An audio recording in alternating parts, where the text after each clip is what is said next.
Every moon you have ever learned about follows a simple rule. It spins at the same rate it orbits. One face always turned toward its planet, locked in place by gravity, obedient and predictable. Our moon does it. Titan does it. Every large moon in the solar system does it except one. Orbiting Saturn right now is a moon the size of a small country that has never settled into a stable spin. Not once in billions of years.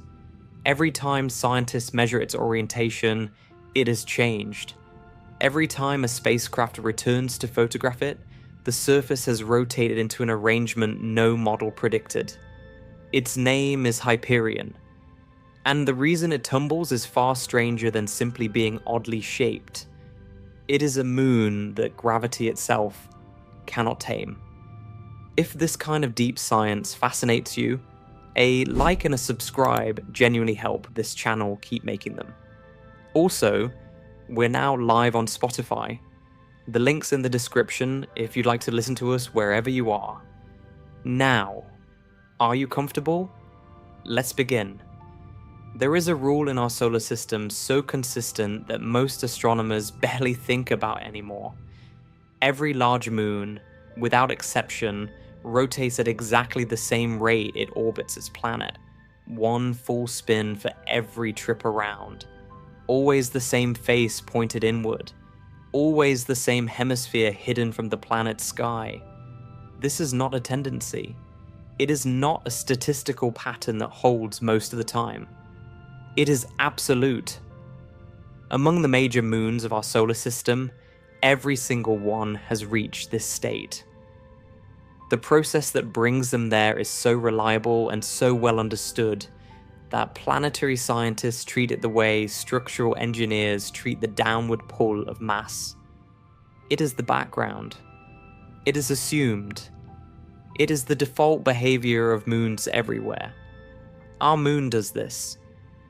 When you look up at night, you are seeing the only face the moon has ever shown to human eyes. The far side was a complete unknown for the entirety of human history.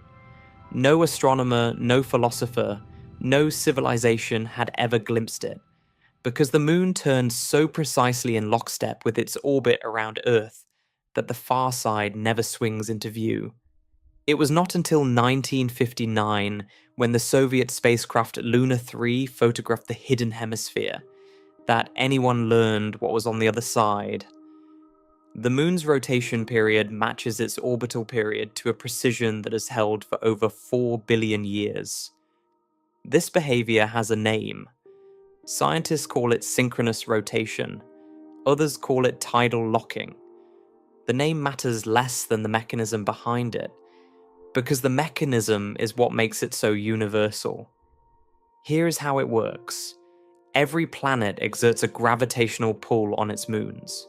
That pull is not perfectly uniform across the body of the moon.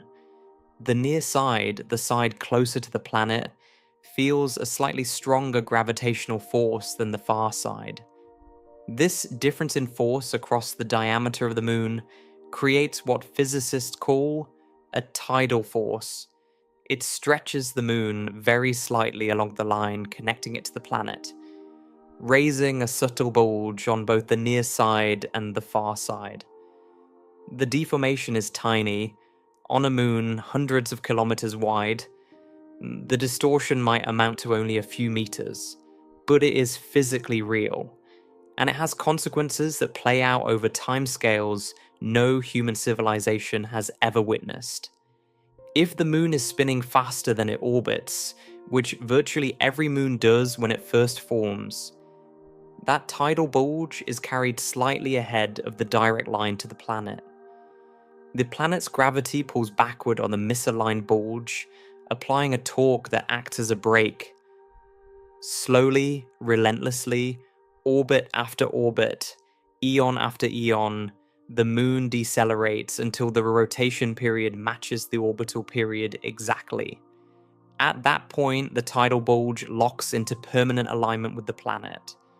The braking force vanishes. The system reaches equilibrium. The moon is tidally locked, and it will remain that way for the remaining lifetime of its orbit. Once locked, the state is extraordinarily stable. Small perturbations might jostle the rotation briefly, but the tidal forces pull it right back. This is why tidal locking is so universal. It is not merely one possible outcome among many. It is an attractor, a gravitational endpoint that the system is constantly being driven toward. Given enough time, every moon close enough to its planet will reach it. And for most moons in the solar system, enough time arrived before the first complex life had evolved on Earth. The examples are everywhere, and they span every planet that has moons. Earth's moons settled into synchronous rotation within roughly 100 million years of its formation, which means it has been showing us the same face for over 4 billion years. Mars has two small, irregularly shaped moons, Phobos and Deimos. Both are tidally locked. Jupiter's 4 great Galilean moons, the ones Galileo himself saw through his telescope in 1610, are all locked. Io, the innermost of the 4, orbits so close to Jupiter that tidal flexing makes it the most volcanically active body in the entire solar system. Hundreds of volcanoes erupt across its surface simultaneously. And through all of that violence, Io rotates in perfect synchrony with its orbit. The same tortured face is always aimed at Jupiter. The lock holds. Europa, the ice moon beneath whose frozen shell a liquid water ocean almost certainly exists, is locked.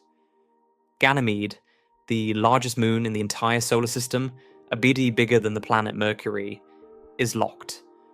Callisto, ancient and battered, its surface a record of billions of years of bombardment, is locked. Saturn's moons follow the same pattern with the same reliability. Titan, Saturn's largest moon and one of the most remarkable worlds ever studied. A body with a thick nitrogen atmosphere and liquid methane lakes pooling on its surface, is tidally locked. So is Enceladus, the ice moon that shoots geysers of water vapor into space from fractures near its south pole. So is Mimas. So are Tethys, Dione, Rhea, and Iapetus, the strange two-toned moon whose leading hemisphere is as dark as asphalt, while its trailing hemisphere shines bright. Every one of them. Everyone showing the same face to Saturn. Everyone spinning once for every orbit. Obedient to the same gravitational process that claims every large moon sooner or later. Neptune's captured moon, Triton, which orbits in the retrograde direction compared to most moons because it was likely snagged from the outer reaches of the solar system, is locked. Pluto and its largest companion Charon have gone even further. They are mutually locked. Both bodies rotate at the same rate they orbit each other, face to face across a gap of roughly 19,600 kilometers, each one permanently fixed in the other's sky for all of time. This is the norm. This is what moons do. The mathematics behind the process have been understood for well over a century. The observational confirmation spans every planet with significant satellites. And the conclusion that any planetary scientist would draw from this record is straightforward. If a moon has been orbiting a major planet for billions of years, it should be tidally locked. The forces involved are patient and persistent, and they always work in the same direction. No moon resists them indefinitely. And that is precisely why what comes next is so difficult to reconcile with everything we have just established. Orbiting Saturn right now, drifting through the region of space between the enormous moon Titan and the distant dark moon Iapetus, is a body called Hyperion. It is Saturn's 8th largest moon. It circles the planet at a mean distance of roughly 1.5 million kilometers, completing one full orbit every 21.3 Earth days. It has been in that orbit for billions of years, subject to the same tidal forces that locked every other major moon in the Saturnian system into synchronous rotation long ago. And Hyperion has never locked. Not once. Not even temporarily. In all the time it has existed, Hyperion has never settled into the quiet, predictable, one face-in rotation that every other regular moon in the solar system achieved eons ago. It tumbles. Its spin axis wanders through orientations that shift from one observation to the next. Its rotation rate fluctuates. If you could stand on Hyperion's surface, Saturn would not hang motionless in one fixed position the way Earth hangs in the lunar sky. It would drift, rising from unexpected horizons, tracking across different parts of the sky on different days.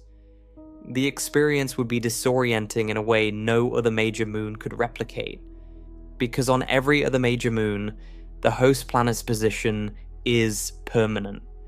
On Hyperion, nothing about the sky is permanent. Hyperion was discovered in 1848, independently by two groups of astronomers working on opposite sides of the Atlantic. In the United States, William Cranch Bond and his son George Phillips Bond spotted it from the Harvard College Observatory. In England, William Lassell identified it just days apart. All three are jointly credited with the discovery. They named it after the Titan Hyperion from Greek mythology, the god of watchfulness and observation, the elder brother of Cronus, the Greek equivalent of the Roman god Saturn. The moon was also given the formal designation Saturn VII. For more than a century after its discovery, Hyperion remained little more than a faint point of light in the eyepieces of progressively more powerful telescopes. Astronomers could track its orbit with reasonable precision. They could measure its apparent brightness as it circled Saturn, but they could not resolve its shape, its surface features, or its true size with any confidence. What they could detect, even from that distance, was something peculiar. Hyperion's brightness varied in a way that did not follow a clean repeating pattern. A tidally locked moon produces a smooth, periodic brightness curve that matches its orbital period exactly and repeats from orbit to orbit. Hyperion did not produce this signature. Its brightness fluctuated irregularly, and no clean period emerged from the data. Something about the way this moon was rotating did not fit the picture that tidal locking theory demanded. By the middle of the 20th century, a few astronomers had begun paying closer attention to Hyperion's irregular brightness variations. Photometric measurements taken over successive orbits showed that the light curve was not simply noisy. It was structurally different from what any tidally locked moon would produce. The variations were too large, too irregular, and too inconsistent from one orbital period to the next. Some observers suggested the moon might be tumbling rather than spinning in a controlled fashion. But without resolved images, there was no way to distinguish between a slowly precessing rotation axis and something more fundamentally disordered. The question lingered for decades as an unresolved oddity in the margins of Saturnian astronomy, noted in a few specialist papers but never elevated to the status of a genuine puzzle. That changed after Voyager 2.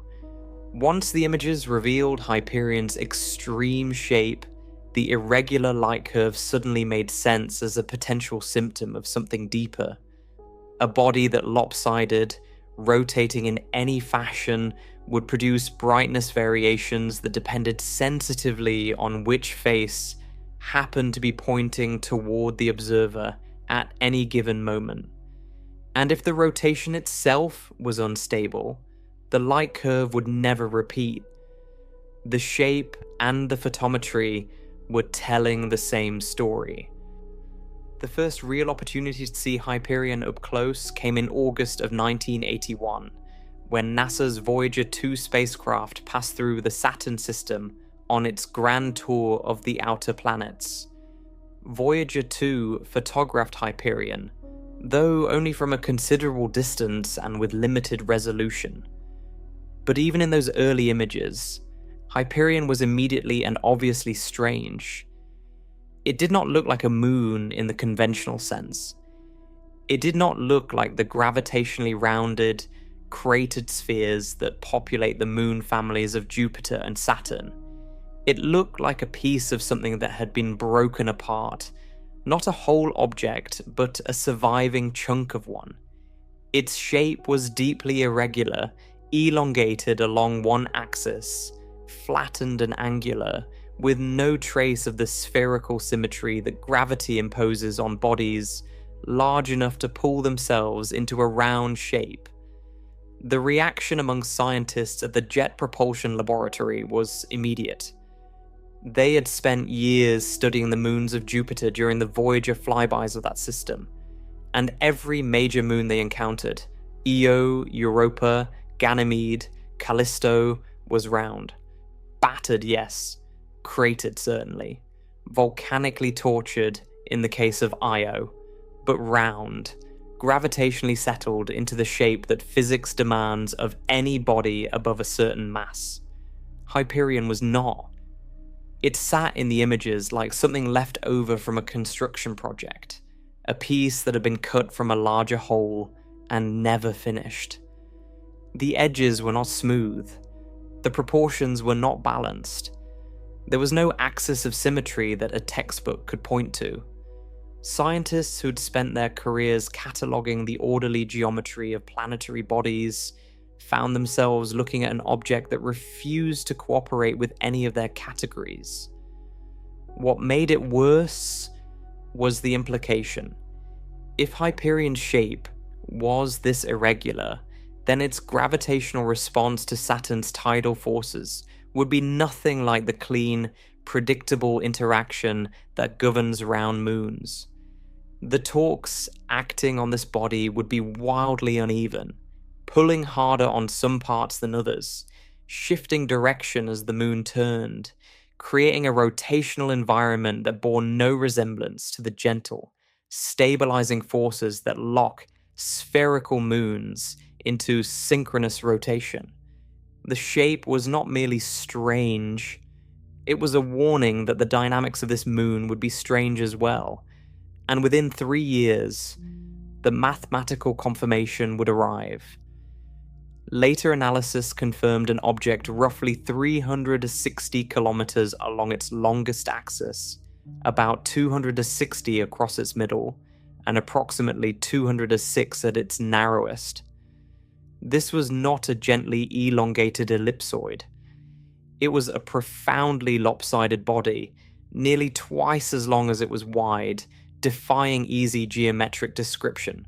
Researchers would eventually describe it as potato-shaped, though even that comparison is generous.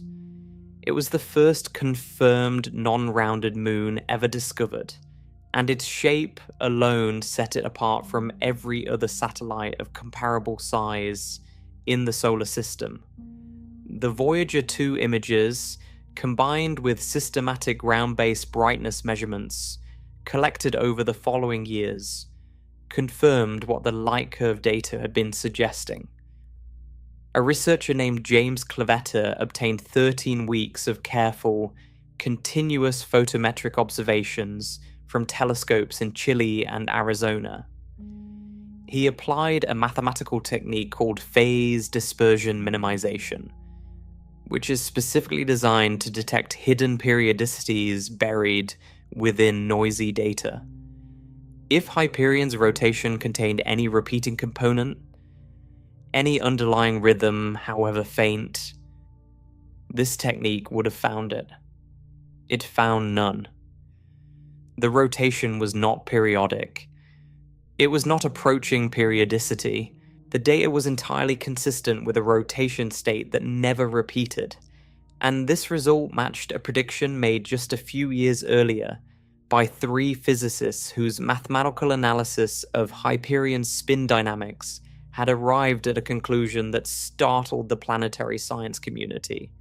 In 1984, Jack Wisdom and Stanton Peele at the University of California, Santa Barbara, together with Francois Mignard at a research observatory in southern France, published a paper that would become a landmark in the study of rotational dynamics.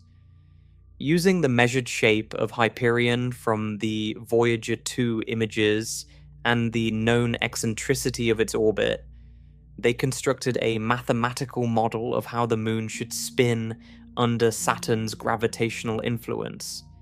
They plotted what physicists call a surface of section, a map that displays all possible combinations of spin rate and orientation at a specific point in the orbit, revealing which spin states are stable, which are unstable, and where chaos resides. What they found was extraordinary. The region of stable synchronous rotation, the calm zone where a tidally locked moon should quietly reside, was completely surrounded by a vast chaotic zone. This chaotic region was so large that it engulfed not only the 1-to-1 spin orbit state, but also the 1-to-2 state and extended outward to surround the 2-to-1 state as well. The 3-to-2 resonance, the spin orbit state that Mercury occupies in its relationship with our own star, did not even exist for a body with Hyperion shape and eccentricity. The chaotic region had swallowed it entirely. There was almost nowhere for Hyperion to settle. The standard tidal process would slow Hyperion's rotation toward synchronous, but instead of arriving at a stable resting place, the spin would enter the chaotic zone. Once inside, the moon would become what the researchers called attitude unstable. Even the slightest deviation of its spin axis from the perpendicular to its orbit plane would grow rapidly, and the moon would begin to tumble through all possible orientations. The researchers confirmed this with a further layer of analysis, calculating what are known as Lyapunov characteristic exponents for the 3-dimensional tumbling motion. These exponents measure how quickly 2 nearly identical starting conditions diverge over time. If the exponents are positive, the motion is genuinely chaotic, meaning 2 orientations that differ by a fraction of a degree today will become completely uncorrelated in the future. For Hyperion, the exponents were positive. The tumbling was not merely large angle wobbling, it was deterministic chaos. Their paper ended with a prediction as clean as any in modern planetary science. Hyperion would be found tumbling chaotically, not spinning fast, not spinning slowly, not wobbling gently about a preferred axis, tumbling in a state where long-term prediction of its orientation is mathematically impossible, even though every instant of its motion obeys the deterministic laws of gravity. Clevetter's observations confirmed it. Voyager 2's data was consistent with it. And when NASA's Cassini spacecraft arrived at Saturn in 2004 and began a 13-year mission that would transform our understanding of the Saturnian system, it provided the most comprehensive confirmation of all. Cassini flew past Hyperion on multiple occasions. The closest encounter occurred on September 26, 2005, when the spacecraft passed within roughly 520 kilometers of the surface. Later flybys in 2006, 2011, and a final distant approach on May 31st, 2015, provided additional observations spanning nearly a decade of the mission. Each time the spacecraft returned to photograph Hyperion, the moon had tumbled into an orientation that bore no simple relationship to the previous one. the long axis pointed in a different direction. The short axis had shifted. The entire body had rotated into a configuration that no projection from the earlier encounter could have predicted. The progression of Cassini encounters told the story with increasing clarity. The 2005 flyby, the closest, revealed the sponge-like surface in stunning detail and provided the first precise measurement of the principal axis orientations. When the spacecraft returned in 2006, the axis had shifted dramatically, a change far too large and too rapid to be explained by any regular precession or slow wobble.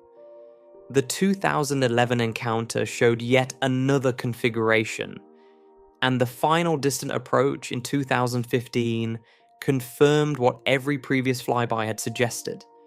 There was no underlying pattern connecting the observations, no slow drift in one direction, no oscillation between two preferred states. Each encounter was, in dynamical terms, independent of the ones before it. The orientation at each moment depended on the full accumulated history of every gravitational interaction the Moon had experienced since the previous observation. A history so complex that even slight uncertainties in any single parameter would produce a completely different outcome. Cassini had not merely detected chaotic rotation, it had documented it across a decade of data, producing the longest observational baseline for a chaotically tumbling body ever assembled by a single spacecraft mission. A 2025 study published in the journal Icarus by researchers Zubarev and Nadezhdina made this quantitatively explicit. They reanalyzed the complete archive of Cassini imaging data, built a refined shape model with semi-axes of approximately 181 by 129 by 102 kilometers, and established a precise coordinate system aligned with Hyperion's principal axes. They then determined the positions of those axes relative to Saturn at the moment each image was captured across the full span of the Cassini mission. The result was unambiguous. The orientation of the axes shifted dramatically from flyby to flyby, demonstrating the chaotic rotation directly and quantitatively in the geometry of the images themselves. It was also in that study that the first complete global mosaic of Hyperion's surface was assembled. At a resolution of 50 meters per pixel, the most detailed map of this strange moon ever created. This is what sets Hyperion apart from every other regular moon in the solar system. It is not a moon that is slowly decelerating toward tidal lock and simply has not arrived yet. It is not a body whose locking has been delayed by unusual circumstances. It is a moon for which the stable endpoint does not exist. The gravitational process that brings every other moon to rest cannot bring Hyperion to rest because the conditions required for stability are absent. The calm center of the spin orbit map, the place where a locked moon should sit, is surrounded by a sea of chaos so expansive that nothing can reach it and remain stable. And understanding why that sea of chaos exists requires examining three things simultaneously: the shape of the body, the path it follows around Saturn, and the gravitational influence of another moon, more than 10 times its size, reaching across hundreds of thousands of kilometers of space, quietly and persistently keeping the entire system off balance. The first of those three factors is the shape, and when Cassini finally saw Hyperion's surface up close, what the images revealed was not merely an irregular exterior. It was a body that is fundamentally and profoundly strange on the inside as well. Nearly half of this moon is empty space, and that emptiness changes everything about how it interacts with gravity. To understand why Hyperion cannot do what every other large moon in the solar system does, you have to stop thinking about it the way you think about moons. Every image you carry in your mind, the smooth grey sphere of our own moon, the ice-white globe of Europa, the orange volcanic surface of Io, needs to be set aside. Hyperion does not belong to that family of objects. And the reason its rotation is chaotic begins with the reason it looks wrong. Any body above a certain size, roughly a few hundred kilometers across, will be pulled into an approximately spherical shape by its own gravity. Over geological time, the rock or ice yields. Bulges collapse. The body rounds itself. Spherical symmetry is the gravitational default. Any object with enough mass achieves it automatically. Hyperion does not have enough mass, or more precisely, it has enough size but not enough density to generate the gravitational force required to reshape itself. Its gravity is feeble. The surface gravity on Hyperion is roughly 1/500th of what you experience standing on Earth. If you jumped with the force you use to step over a curb, you would rise dozens of meters and hang there for minutes. The escape velocity is only about 75 meters per second, a speed that a bullet train exceeds routinely. That weakness has a consequence that reaches far beyond surface curiosities. A body with gravity this feeble cannot reshape itself.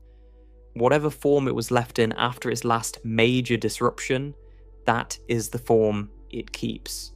Hyperion's current shape, a deeply irregular object with principal axes that differ from each other by nearly a factor of 2, is a frozen record of the violence that created it. Most planetary scientists believe Hyperion is a fragment, the largest surviving piece of a considerably bigger moon that was destroyed by a catastrophic impact at some point in the deep past. The collision shattered the parent body, and the pieces that remained in orbit around Saturn were too small and too porous to gravitationally reassemble into a sphere. Hyperion is the biggest remnant, and it carries the scars of that origin in every contour of its misshapen surface. The dimensions tell the story more clearly than any photograph. The ratio between the longest and shortest axes approaches 2:1, with the middle axis falling between. These are not the proportions of a mildly squashed sphere or a gently elongated ellipsoid. When you imagine an object shaped this way, what comes to mind is not a ball or even an egg.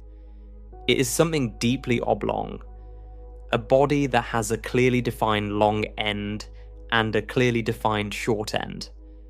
And that asymmetry is the first reason Hyperion cannot spin the way normal moons spin. Here is the mechanism, and it is surprisingly intuitive once you see it. When Saturn's gravity acts on a nearby moon, it does not pull uniformly on every part of the body. The side closer to Saturn feels a stronger pull, the far side feels a weaker pull.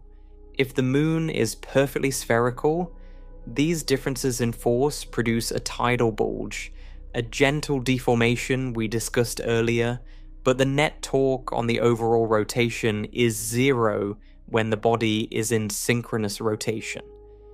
A sphere has no preferred orientation. Gravity cannot grab hold of a feature that protrudes more in one direction than another, because no such feature exists on a perfect sphere. The forces balance, and the lock holds. Now replace that sphere with Hyperion. The long axis sticks out dramatically farther from the center of mass than the short axis does. When the long end happens to point towards Saturn, the near tip of that long axis is substantially closer to Saturn than the far tip. The gravitational difference across the long axis is much greater than the difference across the short axis. Saturn's gravity grabs the long end with noticeably more force on one side than the other. This creates a twisting force, a torque that tries to swing the long axis into alignment with the direction of Saturn.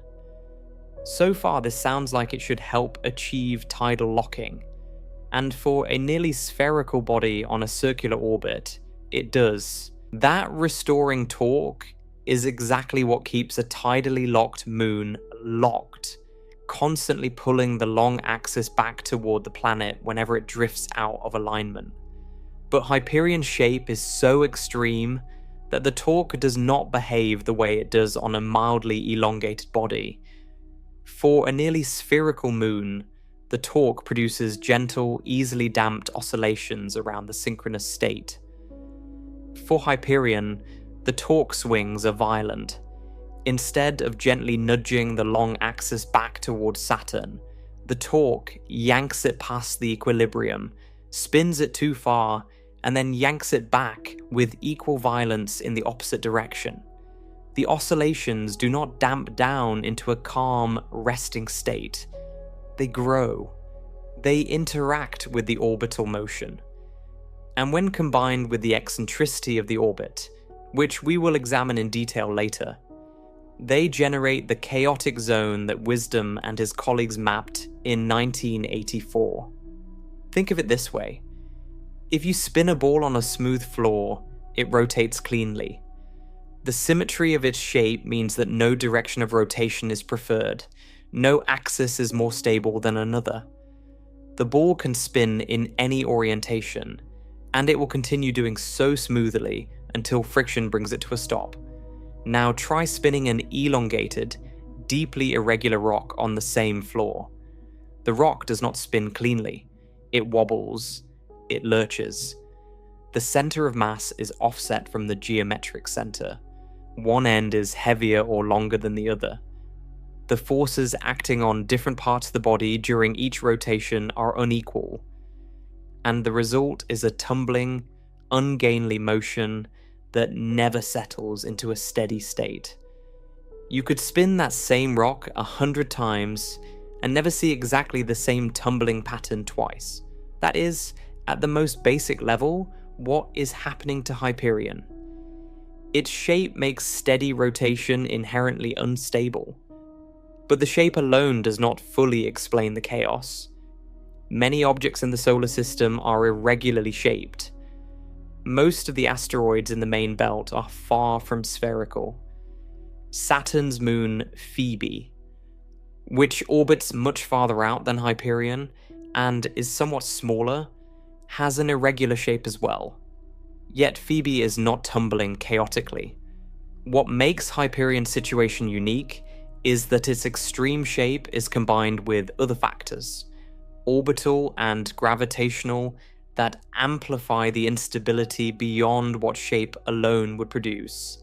Before we reach those factors, however, we need to examine the second layer of Hyperion's physical strangeness, because the shape describes how Hyperion looks from the outside. What Cassini revealed about the inside is, in its own way, even more remarkable. When the Cassini spacecraft finally closed to within a few hundred kilometers of Hyperion, and trained its full instrument suite on the surface for the first time at high resolution, it returned images of a landscape unlike anything ever recorded on any moon, asteroid, or comet previously visited by a spacecraft. The surface was covered in craters, as expected for an airless body billions of years old. But these were not ordinary craters. They were deep, sharp-edged, and eerily well-preserved. On most heavily cratered bodies, older craters are gradually softened over time. Their rims erode. Their floors fill with debris. Ejecta from younger impacts buries the outlines of older ones. The surface becomes a palimpsest, a layered record of bombardment where only the most recent features remain crisp. On Hyperion, the craters are crisp everywhere. They do not appear degraded or filled. Their walls are steep and their floors are deep, giving the entire surface a texture that scientists immediately and consistently described using the same word: Sponge. Hyperion looks like a sponge. The resemblance is startling. Craters of every size, from a few hundred meters to 10 kilometers across, are packed closely together across the surface, and each one retains sharp rims and deep floors that make the terrain look punched in, pockmarked, honeycombed. The visual effect is so distinctive that no other body in the solar system resembles it. If you could somehow approach Hyperion from space, what you would see first is the overall shape. The deeply irregular outline turning slowly against the blackness. As you drew closer, the surface would resolve into texture, and that texture would be arresting. There are no smooth plains on Hyperion, no flat expanses of dust or regolith, no gently rolling terrain. Every visible surface is cratered. The craters overlap. They nest inside each other. Large craters contain smaller craters on their walls, and those smaller craters contain even smaller ones on theirs, creating a fractal roughness that extends down to the limit of Cassini's imaging resolution. The floors of the larger craters are not bowl-shaped like craters on our moon. They are flat and dark, filled with a reddish-brown material that contrasts sharply with the brighter ice on the crater rims and walls. The overall effect is of a surface that has been systematically punched over and over from every direction, with no erosion, no infilling, and no healing. Each wound preserved exactly as it was inflicted. This is what billions of years of bombardment look like on a body that cannot erase its own history.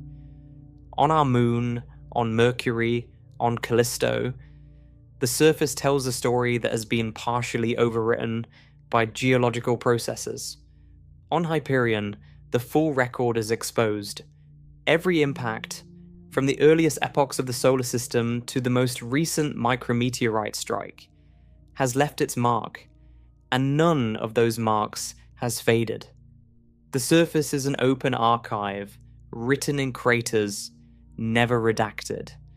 The explanation for why the craters look this way turns out to be inseparable from the explanation for Hyperion's bizarre internal structure. When Cassini passed close enough for its instruments to measure the gravitational tug of Hyperion on the spacecraft, scientists could calculate the moon's mass. Combining the mass with the volume derived from the detailed shape model produced a number that shocked researchers. Hyperion's average density is approximately 540 to 560 kilograms per cubic meter. Water ice, the substance that makes up most of Hyperion's composition, has a density of roughly 917 kilograms per cubic meter. Hyperion is barely more than 60% as dense as solid water ice. The only way to reconcile this is if a large fraction of the moon's interior is not filled with anything at all. It is empty, void. Gaps, cavities, and pore spaces are distributed throughout the body like air bubbles, trapped inside a loaf of bread.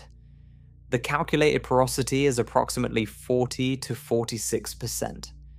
This means that for every cubic meter of Hyperion you could somehow extract and examine, nearly half of it would be vacant space. This is what planetary scientists mean when they call an object a rubble pile. Hyperion is not a single coherent slab of ice with some cracks running through it. It is a loose gravitational aggregate, a collection of smaller icy fragments ranging from boulders to mountain-sized chunks that cling together only because their combined gravity, feeble as it is, slightly exceeds the forces that would push them apart. The void spaces between the fragments are not tunnels or caverns with defined walls. They are irregular gaps in a three-dimensional jumble of debris, like the air spaces inside a pile of gravel. If you could somehow switch off gravity, the whole structure would drift apart into a cloud of icy rubble. Nothing is cemented. Nothing is fused. The only glue is the weakest force in the universe, and it barely holds. This porosity explains the sponge-like surface. On a solid body like our moon, impacts excavate material and hurl it outward as ejecta that rains back down, partially filling nearby craters over time. On Hyperion, the dynamics are fundamentally different. Instead of excavating, impacts compress the porous structure downward. The energy is absorbed by collapsing void spaces rather than by ejecting fragments. And on a body with gravity this weak, even the small amount of debris produced may reach escape velocity and leave the moon entirely. The result is a surface where every crater punches in but nothing fills back up. Old craters are never buried by the debris of new ones. The scars accumulate and persist, untouched and unmodified, for billions of years. This is why Hyperion's surface looks so ancient and so sharp simultaneously. A paradox that makes perfect sense once you understand the porosity. The composition of the surface adds a further dimension to this picture. Cassini's visual and infrared mapping spectrometer analyzed the light reflected from Hyperion's surface and found it was dominated by water ice, as expected for a moon deep in the Saturnian system. But the bright icy areas were not pure. They showed contamination with an organic solid, a complex mixture of carbon and hydrogen compounds that darkened portions of the surface and collected preferentially in the floors of craters. The dark material filling the bottom of each sharp-walled crater gives Hyperion much of its visual distinctiveness. The contrast between bright crater rims and dark crater floors creating a pattern that enhances the sponge-like appearance. Spectroscopy performed during the flybys revealed that this dark material is remarkably similar to substances found on two other Saturnian moons, Iapetus and Phoebe. It contains water ice mixed with complex organic molecules, carbon dioxide, and nitriles. Hyperion's surface has preserved not only its craters across billions of years, but also the primordial chemistry of the material from which it formed. There is one more physical discovery from the Cassini encounter that reinforces just how unusual Hyperion is as a body. During the close flyby in 2005, Cassini's instruments registered something completely unexpected. Analysis revealed that the spacecraft had been briefly magnetically connected to Hyperion's surface through Saturn's magnetic field, and during that connection, electrons surged from the moon toward the spacecraft. The effect was equivalent to receiving a 200-volt electrostatic shock from a distance of over 2,000 kilometers. The discovery was not made in real time. During the flyby itself, the Cassini team noticed anomalous readings from several instruments, but did not immediately connect them to electrostatic charging. It was not until years later, when a doctoral student named Tom Nordheim at University College London was systematically reviewing data from Cassini's encounters with Saturn's icy moons, that the full picture emerged. Nordheim and his colleagues realized that the Cassini plasma spectrometer had detected a field-aligned electron population streaming from the direction of Hyperion's surface, while simultaneously the radio and plasma wave instrument had recorded intense fluctuations consistent with an electron beam. The magnetic field data confirmed that the spacecraft and the moon's surface had been briefly connected through Saturn's magnetospheric field lines. The alignment had lasted only minutes, a chance geometry that would not have been detectable from any other position in space. Had Cassini approached from a slightly different angle, the electron beam would have missed the spacecraft entirely, and the charged surface might have gone undetected for decades. This was the first time an electrostatically charged surface have been confirmed on any solar system body other than Earth's moon. The charging mechanism is straightforward in principle. Hyperion has no atmosphere.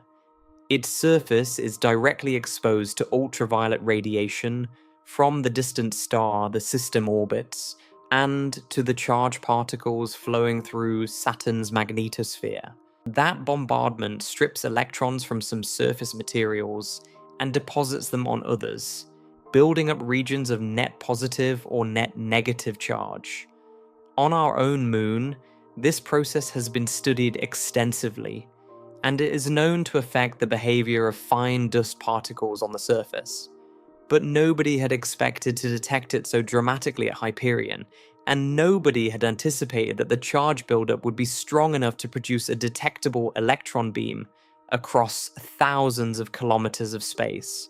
On a body with gravity, this feeble electrostatic forces can lift fine dust particles off the surface entirely, allowing charged grains to drift and migrate across the terrain in ways that would be impossible on a more massive world. The discovery adds another layer to Hyperion's physical strangeness. It is a body so porous that it accepts a punch without ejecting debris. Its surface is electrically charged by the space environment around it. Its composition preserves primordial organic chemistry from the birth of the solar system, and its density is so low that it floats in the inventory of Saturnian moons as an anomaly. A body whose physical properties are as far from the norm as its rotation. All of this matters for the central question of why Hyperion tumbles, because the physical properties are not merely interesting side notes. They are active participants in the dynamical story. A body's response to tidal forces depends not only on its shape, but also on how its mass is distributed internally. A solid, homogeneous body and a porous, rubble pile body of the same external shape will respond differently to the same gravitational torque. The porous body dissipates energy differently. It deforms differently. Its principal moments of inertia, the quantities that determine how easily it can be spun around each of its three axes, are distributed differently than they would be for a solid object of the same outline. For Hyperion, the extreme porosity likely means that its internal mass distribution is not uniform. Denser and less dense regions may be distributed irregularly, creating a body whose gravitational response to Saturn's tidal field is even more complex than its external shape alone would suggest. The axes of maximum, intermediate, and minimum moment of inertia, determined by the full three-dimensional mass distribution, may not align neatly with the obvious geometric axes visible from the outside. The actual Hyperion is a fragile, porous, loosely bound assembly of icy rubble whose internal structure probably contains complexities that no model has fully captured. To understand why this matters, consider what moment of inertia actually describes. It is a measure of how much a body resists being spun around a given axis. A body with its mass concentrated near the center spins easily, like a figure skater pulling their arms in. A body with its mass distributed far from the center resists spinning, like that skater extending their arms wide. Every object has three principal axes, one for each dimension, and each axis has its own moment of inertia. For a uniform sphere, all three are equal, and it makes no difference which axis the body spins around. For an elongated body, they differ significantly, and the axis with the smallest moment of inertia, the one around which the body spins most easily, is usually the longest axis. For a solid, homogeneous body, these axes are fixed and predictable. You can calculate them from the shape alone. For Hyperion, the porosity introduces a complication that goes beyond simple elongation. If denser clumps of material are distributed asymmetrically inside the rubble pile, The principal axis of inertia may be tilted relative to the geometric axis in ways that are invisible from the outside. Saturn's gravity applies torque based on the geometric shape it can see, but the body responds based on the internal mass distribution it actually has. When those two frameworks do not align cleanly, the resulting rotational dynamics become even more complex than the external shape alone would predict. What the physical properties do confirm, beyond any doubt, is that Hyperion is a body for which the standard assumptions of tidal theory apply poorly. Tidal locking works efficiently on round, dense, solid bodies with well-behaved internal structures. Hyperion is none of those things. It is elongated to an extreme degree, providing enormous leverage for gravitational torques.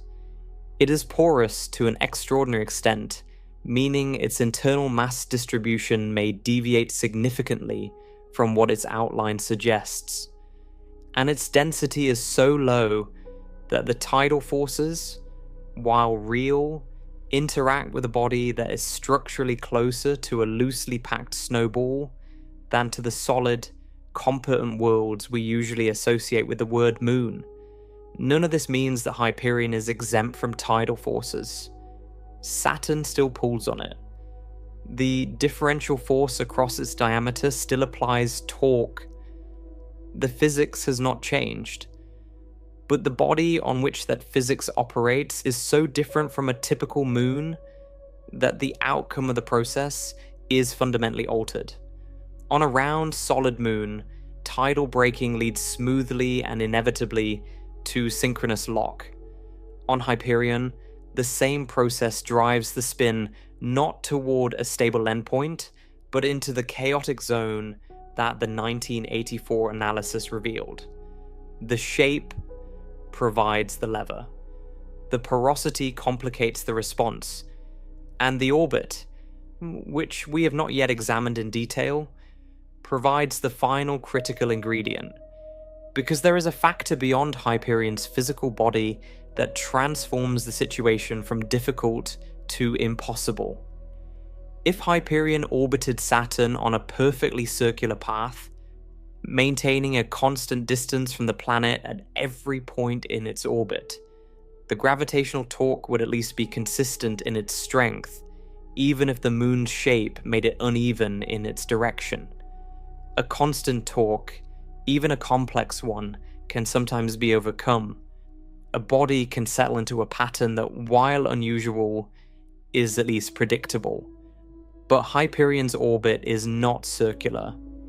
It is noticeably eccentric, meaning the moon's distance from Saturn changes significantly over the course of every 21-day circuit. At its closest approach, Hyperion sweeps in toward the planet and the gravitational pull strengthens. At its farthest point, it swings outward and the pull weakens. This means the torque acting on Hyperion's irregular body is not just uneven in direction, it is variable in strength. It changes continuously throughout the orbit, surging when the moon is close and weakening when the moon is far, creating a pulsing, oscillating gravitational environment that never holds still long enough for any stable rotation pattern to establish itself. The eccentricity alone would be a problem for a body shaped like Hyperion. But there is a reason Hyperion's orbit remains eccentric in the first place, a reason it has not circularized over billions of years the way gravitational theory says it should. That reason has a name.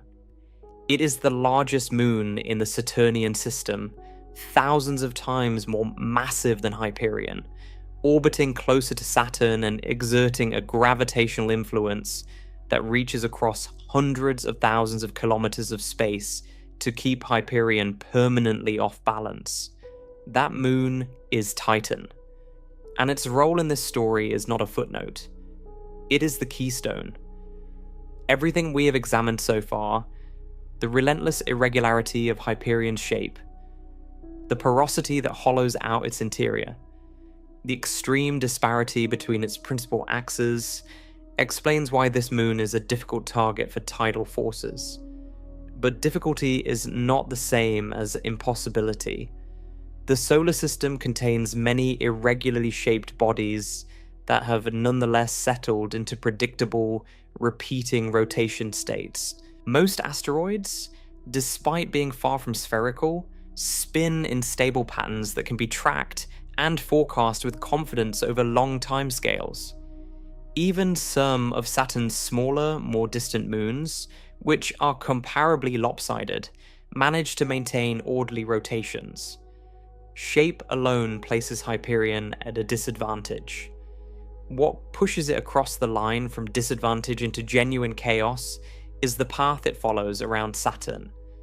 The orbit itself is a source of instability that compounds the effect of the shape with every single circuit the moon completes. Hyperion does not orbit Saturn on a circle.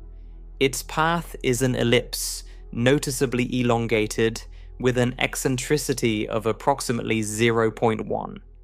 That number may sound modest, but in the context of moon orbits, it is significant. Most major moons in the solar system travel on paths so close to circular that their eccentricities are measured in thousandths or 10,000ths. Earth's moon has an orbital eccentricity of about 0.055. The Galilean moons of Jupiter range from nearly 0 for Ganymede to about 0.009 for Europa. Titan's eccentricity is approximately 0.029. These are very nearly circular paths. The distance between the moon and its planet stays almost constant throughout the orbit, which means the gravitational pull remains almost constant as well. The tidal torque that drives the spin toward synchronous lock operates at a nearly steady level, and that steadiness is part of what makes the locking process so efficient and so reliable. Hyperion's eccentricity of 0.1 means something different. Over the course of every 21-day orbit, Hyperion's distance from Saturn changes by a substantial fraction. At the point of closest approach, called periapsis, the moon swings in toward the planet and the gravitational force increases. At the farthest point, called apoapsis, it drifts outward and the force weakens. The ratio of the closest to farthest distance is large enough that the gravitational torque Saturn applies to Hyperion is not merely varying, it is pulsing. Every orbit delivers a surge of stronger torque at periapsis, and then a retreat into weaker torque at apoapsis. The moon experiences a gravitational heartbeat, a rhythmic strengthening and weakening that repeats roughly every 3 weeks. Now consider what that pulsing torque does to a body shaped like Hyperion. We established earlier that Hyperion's extreme elongation causes Saturn's gravity to grip it unevenly, twisting the long axis in a way that overshoots the equilibrium and generates violent oscillations. On a circular orbit, those oscillations would at least experience a constant strength torque, and there would be a possibility, however slim, that dissipation and energy loss could gradually tame them over geological time. On an eccentric orbit, the oscillations are repeatedly kicked. Every time Hyperion sweeps through periapsis, the surge in gravitational force injects additional energy into the already unstable spin. The oscillations do not damp. They are re-excited over and over, orbit after orbit, with a frequency and strength that depends on the eccentricity. The periapsis surge deserves closer examination because it is the specific mechanism through which the orbit destabilizes the spin. As Hyperion approaches its closest point to Saturn, its orbital velocity increases, as dictated by Kepler's laws. It is moving fastest precisely when it is closest, which means it spends the least amount of time in the region where the gravitational torque is strongest. The encounter is brief but intense.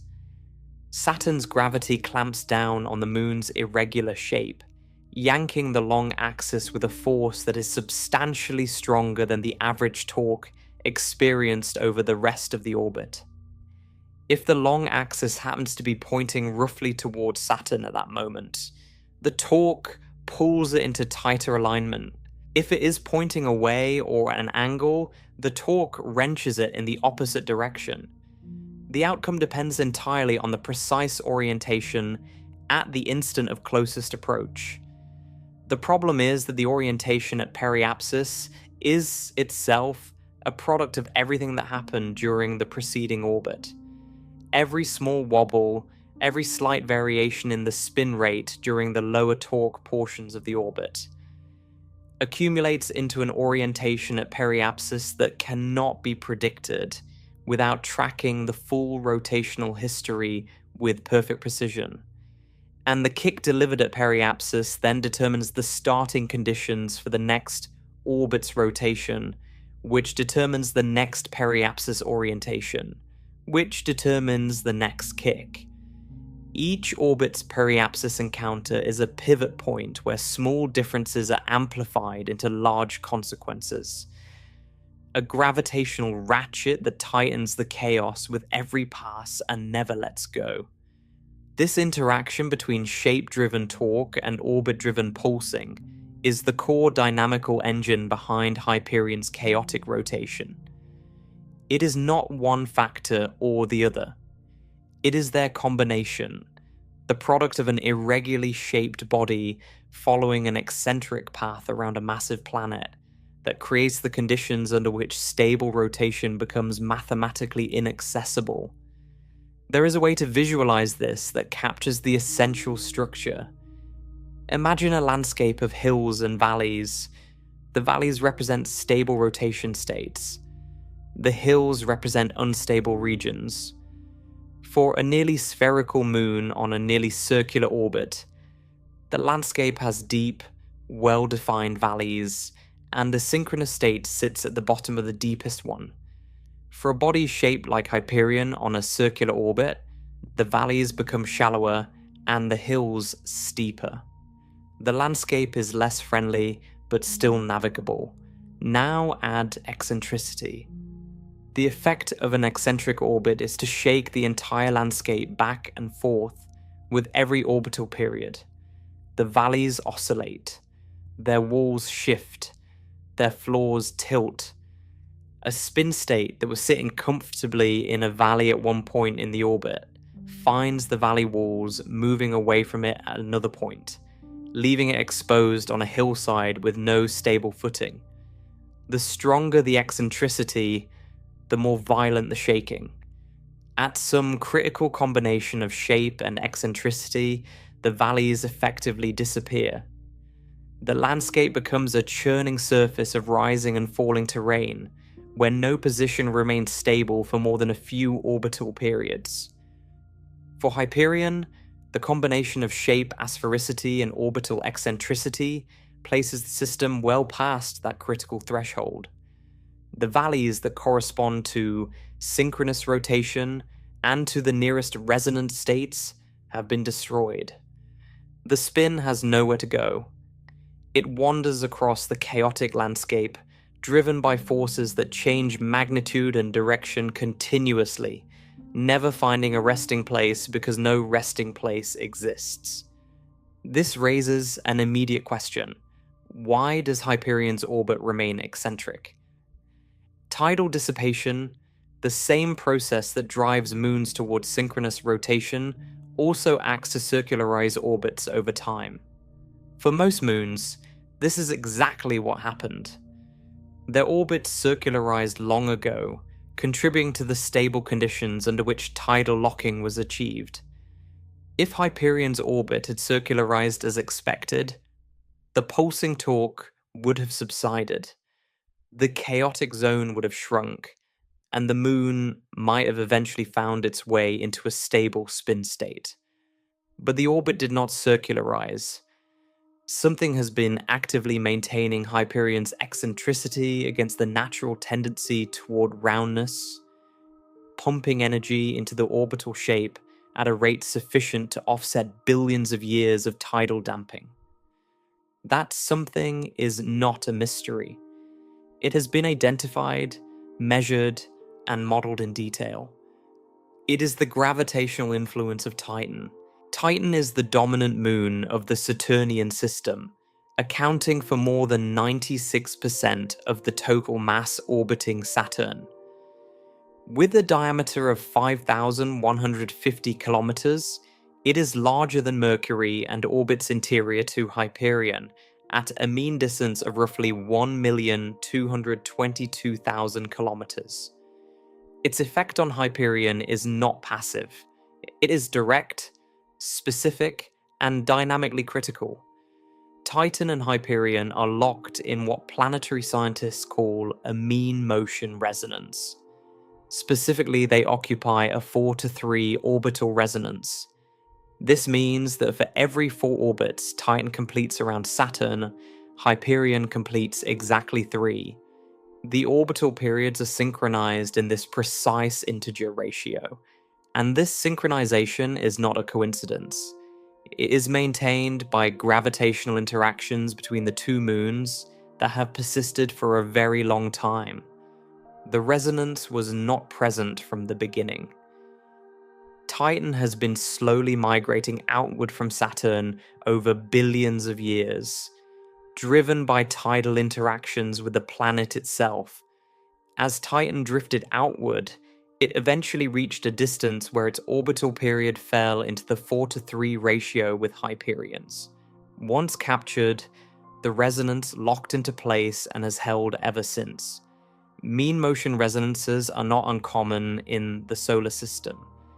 Jupiter's Galilean moons participate in the famous Laplace resonance, and Pluto and Neptune share a 2:3 resonance. In each case, gravitational interactions between the bodies give each other periodic tugs that accumulate over time, synchronizing their orbits into a self-reinforcing relationship. The resonance works like this.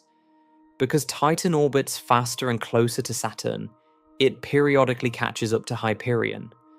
The 4:3 ratio ensures that their closest approaches recur at a specific geometrical configuration.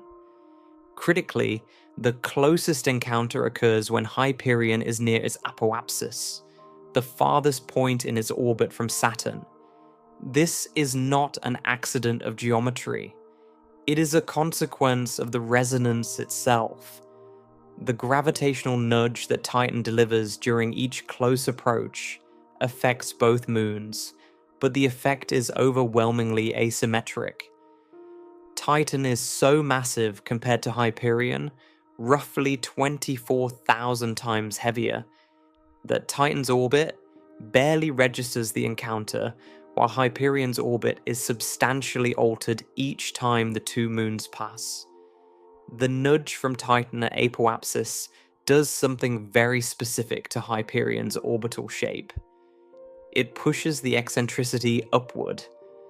Every time the two moons pass each other, the gravitational interaction adds a small increment of eccentricity to Hyperion's orbit, pulling it slightly away from circular and slightly more toward elliptical. The encounter itself is a study in gravitational asymmetry. As Titan approaches on its faster inner orbit, Hyperion feels an increasing gravitational tug from the side. The tug is not instantaneous. It builds over several days as the two moons draw closer, peaks during the hours of nearest approach, and then fades as Titan pulls ahead, and the distance between them grows again. The net effect of this extended interaction is a small but persistent change to Hyperion's velocity at the point in its orbit where it is already moving most slowly. Adding velocity at apoapsis does not circularize the orbit. It does the opposite. It pushes the far point farther out while leaving the near point roughly unchanged, stretching the ellipse. The increment from any single encounter is tiny, a fractional adjustment to an already modest eccentricity. But the encounters repeat with clockwork regularity every time Titan laps Hyperion in their resonant dance, and the increments accumulate. Over millions of years, they have been sufficient to counterbalance the circularizing effect of tidal dissipation and maintain the eccentric orbit that keeps Hyperion's rotation permanently destabilized. This is the mechanism that has preserved Hyperion's eccentric orbit for billions of years. Left to itself, tidal dissipation would have gradually circularized the orbit, reducing the eccentricity towards zero and potentially allowing the chaotic zone around the synchronous state to shrink. But Titan does not leave it alone. Every few weeks, the resonant encounter tops off the eccentricity, replacing the energy that tidal dissipation removes. The result is a dynamical equilibrium, not of spin, but of orbital shape. The eccentricity is maintained at a roughly constant level, held in place by the balance between Titan's periodic forcing and the tidal damping within Hyperion itself.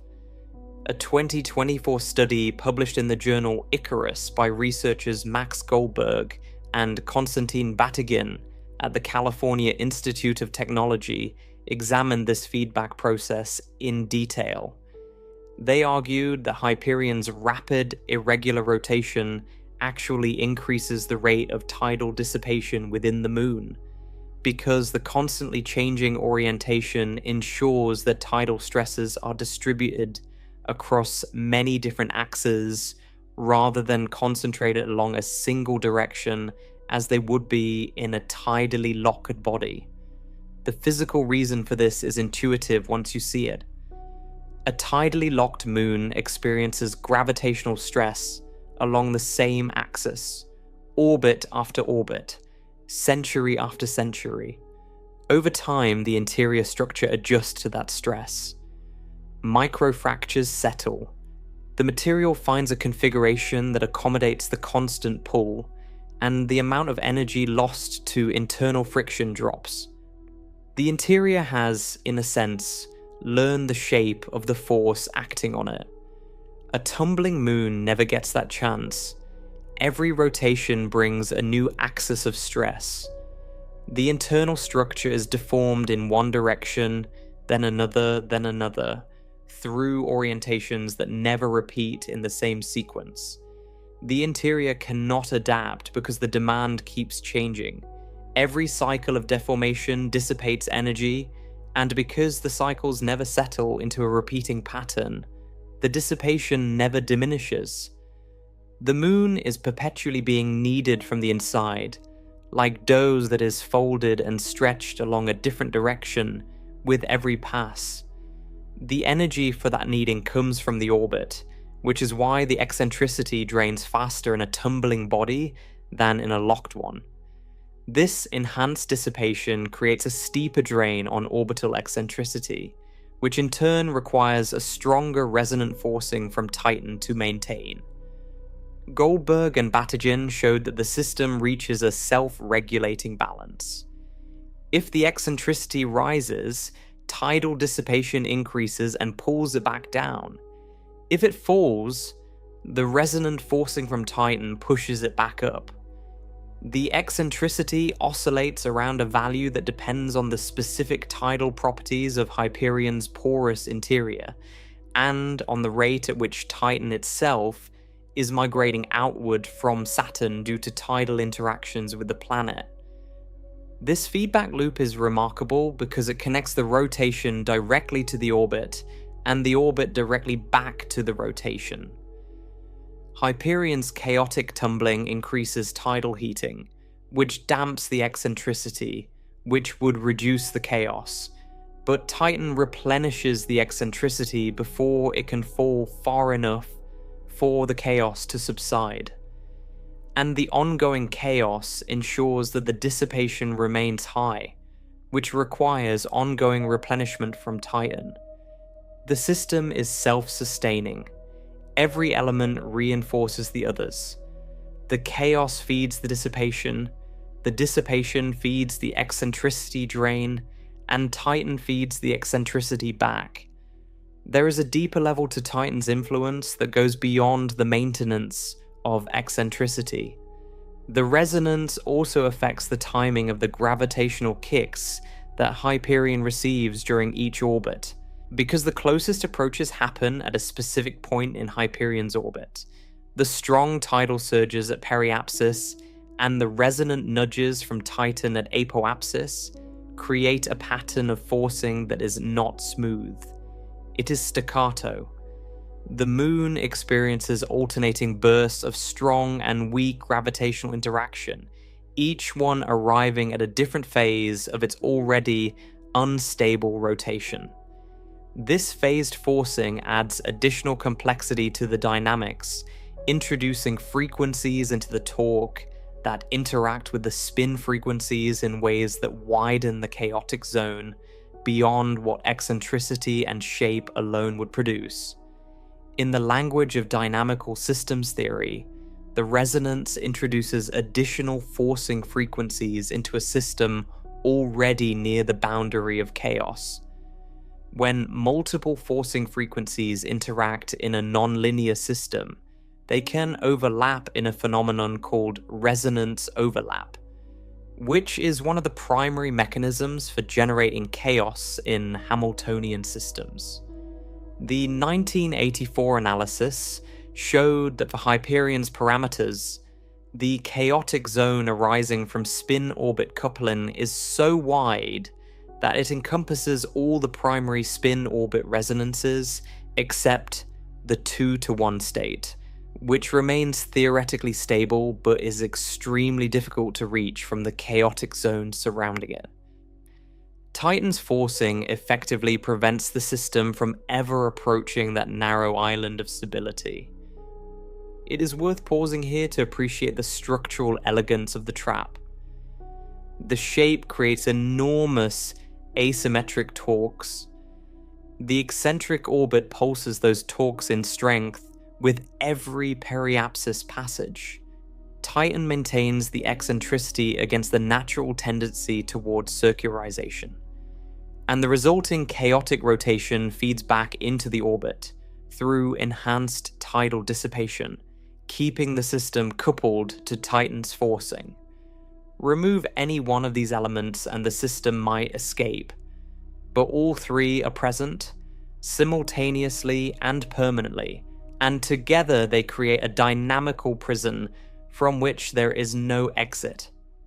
This interlocking quality is what makes Hyperion unique, not merely among Saturn's moons, but among all known moons in the solar system. Other irregular bodies exist. Phobos around Mars is irregularly shaped, but orbits on a nearly circular path, and has tidally locked without difficulty. Nix and Hydra, the small moons of the Pluto-Charon system, have been shown to exhibit chaotic or near-chaotic rotation, driven by the complex gravitational field of the Pluto-Charon binary. But those bodies are tiny, just tens of kilometers across, and their chaotic motion is driven by a fundamentally different mechanism: the time-varying gravitational field of two large bodies, rather than the shape-orbit resonance combination that governs Hyperion. No other moon of comparable size around any major planet exhibits the same dynamical behavior. This uniqueness has made Hyperion the single most cited example of chaotic rotation in a natural system anywhere in the universe, a test case that appears in every textbook on celestial mechanics. And yet, despite more than 4 decades of study, the detailed nature of Hyperion's spin state remains the subject of active scientific investigation and genuine disagreement. The classical picture, the one established in 1984 and confirmed by observation throughout the following decades, holds that Hyperion is tumbling in a fully chaotic state, its spin axis wandering through essentially all possible orientations with no underlying regularity. This picture was supported by Cassini observations showing dramatically different orientations at each flyby, and it was confirmed quantitatively by the Zubarev and Nadezhdina analysis, showing that the principal axis positions relative to Saturn changed unpredictably from encounter to encounter. But observations of Hyperion's actual spin rate have consistently shown something that the simple, chaotic tumbling picture does not fully predict. The moon rotates rapidly, completing roughly 4 full rotations around its long axis during each orbital period, which is significantly faster than the synchronous rate. The classical model of Wisdom and colleagues predicted that the chaotic tumbling would occur near the synchronous rate, with the spin varying erratically between roughly half and twice the orbital frequency. The observed spin is notably faster, and it appears to show a preference for rotation around the long axis, which is a more organized state than the fully random tumbling the original model suggested. This discrepancy was noted as early as 1995 by researchers Black, Nicholson, and Thomas, who showed that numerical simulations initialized near the synchronous state would irregularly alternate between slower chaotic tumbling and more rapid quasi-regular rotation around the long axis. They suggested that Hyperion might currently be in one of these quasi-regular phases rather than in full chaotic tumbling. The actual observed state, rapid rotation with some degree of axial preference, is consistent with this interpretation. The 2024 study by Goldberg and Batygin in the journal Astronomy and Astrophysics pushed this reinterpretation further. They developed a new analytical framework for 3-dimensional spin dynamics that does not assume the satellite rotates around a principal axis or in the orbital plane. Their model revealed a previously unrecognized class of resonances between the moon's nutation frequency, the rate at which the spin axis itself wobbles, and the orbital frequency. These nutation orbit resonances, as the researchers called them, act as organizing structures in the spin dynamics. To understand what this means, picture a spinning top that is slightly tilted. The tilt causes the spin axis to trace a slow circle in space, a motion called precession. But the axis does not trace the circle smoothly. It bobs up and down along the way, nodding as it circles. That nodding is nutation. Every spinning body that is not perfectly symmetric experiences some form of nutation, and the rate at which it nods depends on the body's shape, its spin rate, and the forces acting on it. For most moons, nutation is negligible. The bodies are nearly round. The nutation amplitude is vanishingly small, and it plays no role in the rotational dynamics. For Hyperion, with its extreme elongation and rapid spin around the long axis, the nutation is large and its frequency is significant. Goldberg and Batygin showed that this nutation frequency can fall into a simple ratio with the orbital frequency, just as Hyperion's orbital period falls into a simple ratio with Titan's. When that happens, the nutation and the orbit are in resonance, and the spin dynamics become partially organized around that resonant relationship. The spin axis still moves through complex patterns, but those patterns have an underlying structure imposed by the resonance. The motion looks chaotic on short timescales, where the wobbling and nodding appear random, but over longer periods the nutation orbit resonance channels the motion into preferred regions of the dynamical space. The result is a state that is neither fully chaotic nor fully regular, but something in between, a dynamical twilight that is harder to classify and harder to detect from sparse observational data. Goldberg and Batygin argue that Hyperion may currently reside near or within one of these resonances, which would mean its rotation is quasi-regular rather than fully chaotic. They concluded that, contrary to the long-held belief, Hyperion might not be tumbling chaotically at all. Instead, it might be in a dynamical state that appears chaotic on short timescales, but is governed by deeper resonant structure on longer ones. This conclusion directly challenges the classical picture that has stood for 40 years. It does not dispute the mathematical existence of the chaotic zone identified by Wisdom and colleagues. That zone is real and well established. What Goldberg and Batygin dispute is whether Hyperion's current spin state lies within the fully chaotic region, or instead resides near a resonant structure that provides partial order. The distinction matters because it changes the interpretation of everything observed about Hyperion's rotation. If the moon is fully chaotic, its orientation is genuinely unpredictable on timescales of a few orbital periods. If it is in a nutation orbit resonance, its motion has structure that might be detectable with sufficiently precise and sustained observations. The scientific community has not yet reached consensus on this question, and the debate is actively producing new work. The response to Goldberg and Batygin's reinterpretation arrived almost immediately. In a study published in July of 2026 by Yaroshevitz, Mendez, Becker Varela, and Mariani in the journal Chaos, these researchers approached the problem from an entirely different angle. Instead of building dynamical models and predicting what Hyperion's spin should be, they analyzed the actual observational data, the historical ground-based light curves, using a mathematical technique called multifractal detrended fluctuation analysis. This technique examines the statistical texture of a time series, looking for signatures of intermittency and scale-dependent correlation that are hallmarks of Hamiltonian chaos. Their findings supported the classical picture.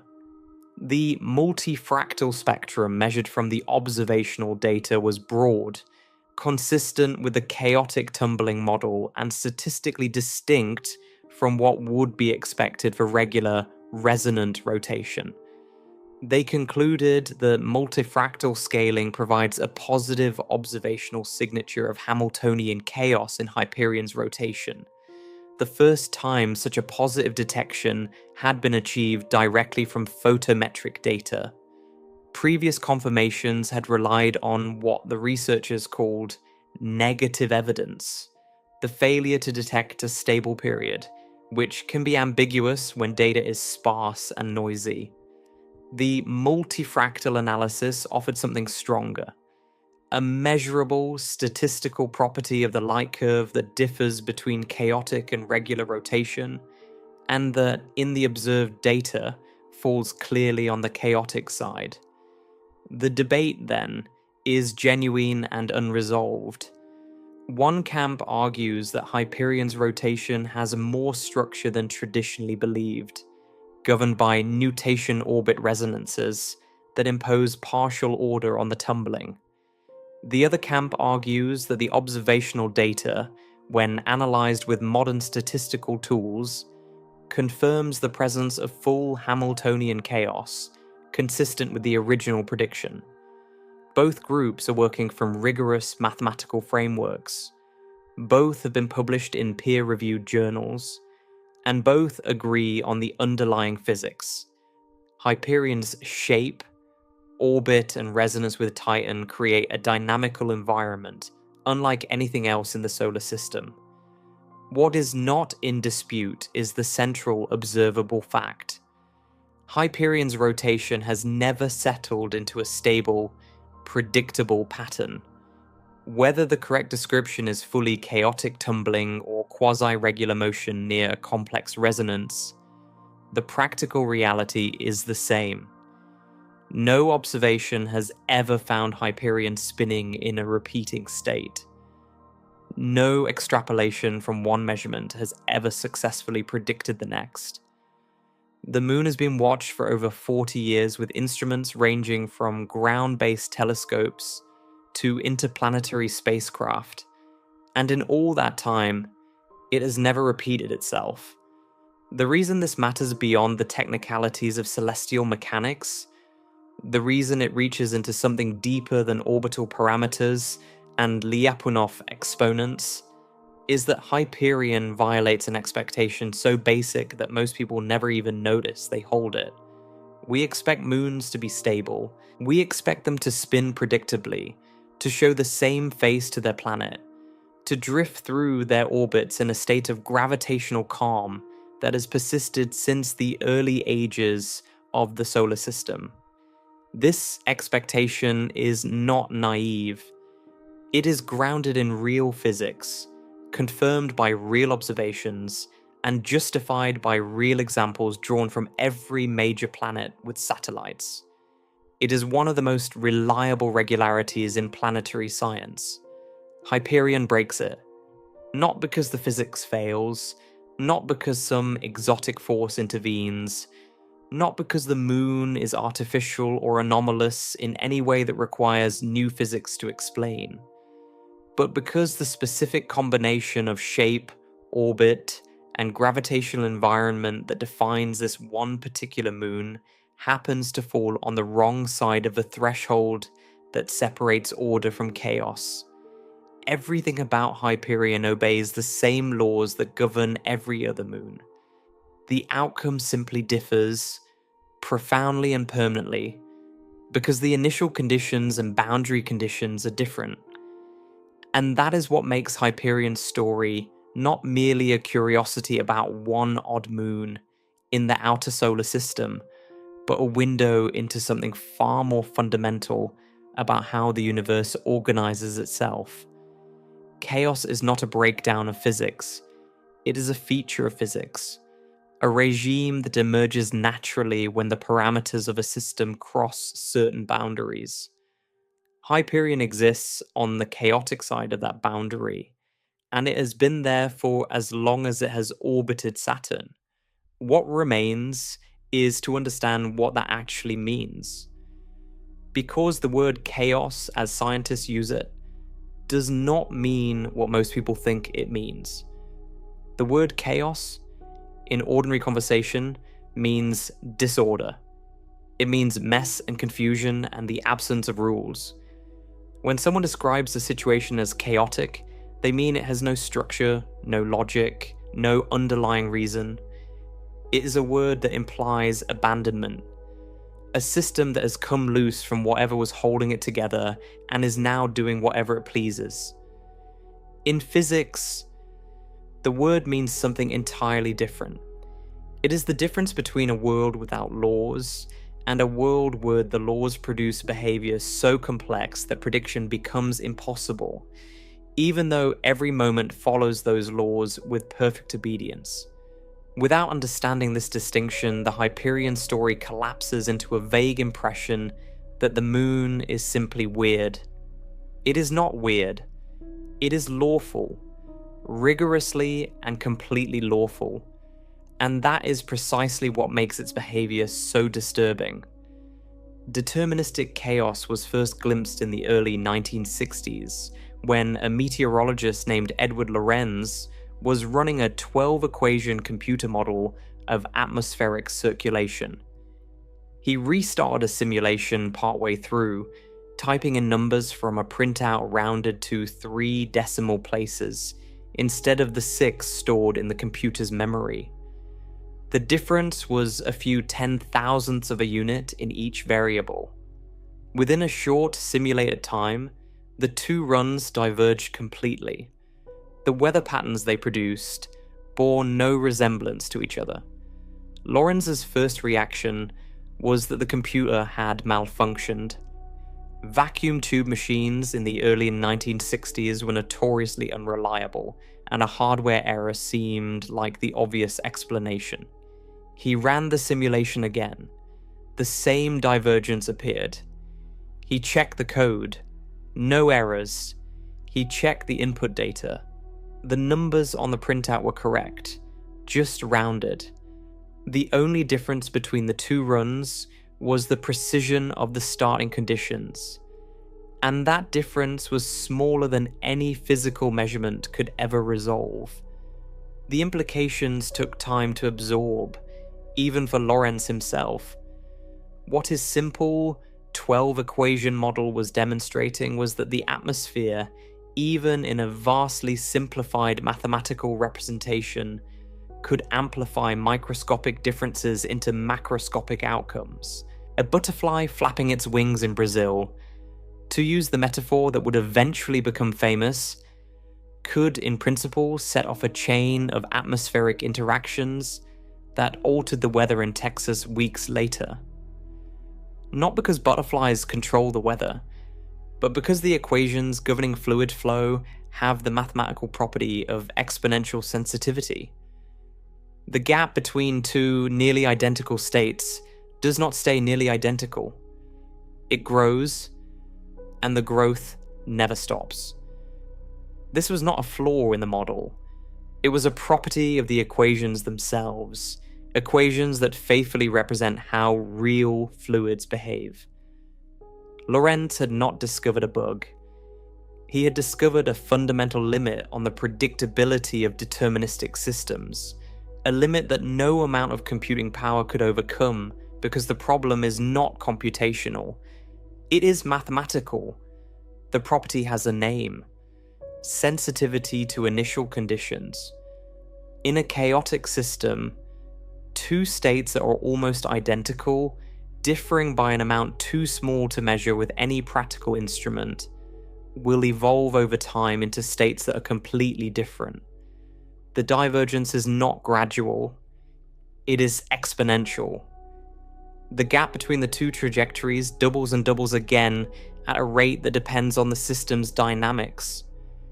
And within a relatively short time, the two states have no correlation with each other whatsoever. This is not because the system is random. Both trajectories follow the exact same equations with absolute fidelity. Given perfect knowledge of the starting conditions, the system's future is completely determined. There is no randomness anywhere in the mathematics. But perfect knowledge is impossible. Any measurement, no matter how precise, has a finite resolution. There is always a last decimal place, always a digit that is rounded, always a margin of uncertainty that cannot be eliminated. In a chaotic system, that margin is enough. The uncertainty grows until it swallows the prediction. This is what is happening to Hyperion. The moon's rotation at any given instant is fully determined by the gravitational forces acting on it. Every torque from Saturn, every nudge from Titan, every interaction between the moon's irregular mass distribution and the gravitational field around it follows Newton's laws with complete precision. If you could somehow know Hyperion's exact orientation, exact spin rate, and exact spin axis direction at one particular moment, you could in principle calculate its state at any future moment using nothing more than classical mechanics. The equations are known, the forces are understood, the physics is entirely conventional, but you cannot know the starting conditions exactly.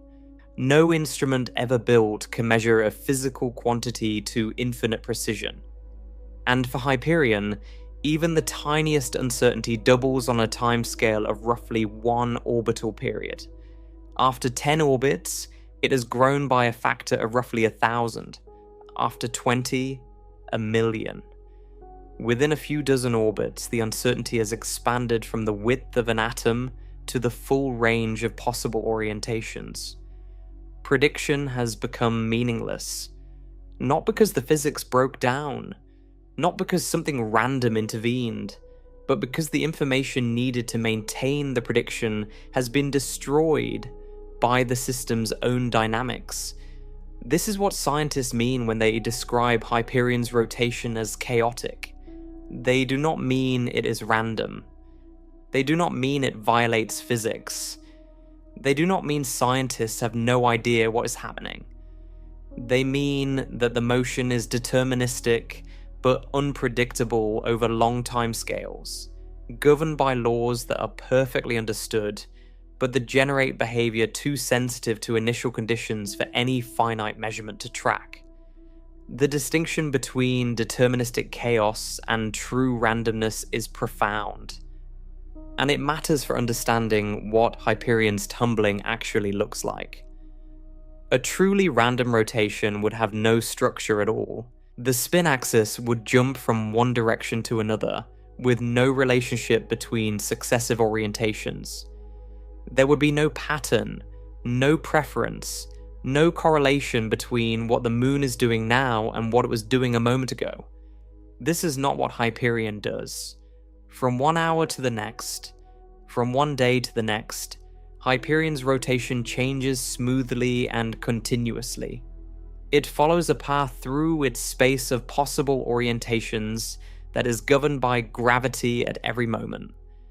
There are no jumps, no discontinuities, no instance where the moon suddenly snaps from one orientation to a completely unrelated one.